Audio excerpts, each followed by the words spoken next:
Iaz parte hartu genuen lehendabizikoz, eta sekulako abentura izan zen guretzat. Logela logale da Euskadiko orkestra joko dutela instrumentuk eta ikastetxe desberdinetako ikasleak etorriko dira ere gukin kantatzeko.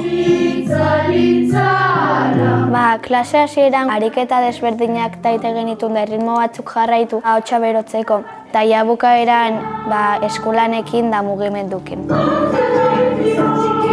Nire gustukoenak haueko da. Ze kanta guztia ezaita maskara gaiak jarrita ukitzen duta. Hola, egiten du. Beste ikastetxetako umekin elkartuko geha. Eta emanaldia pentsatzet polita izango gala ezke egon geha kurso guztia ikasten abestik eta pixka bat urdurina. Oso borobila da eta umek asko ikasten dute. Eta aurtenen seikoetan ibili gehan bitartean iazkoek inbidia zentzuten gintuzten, beraz zerbait polita utzi diegu barruan.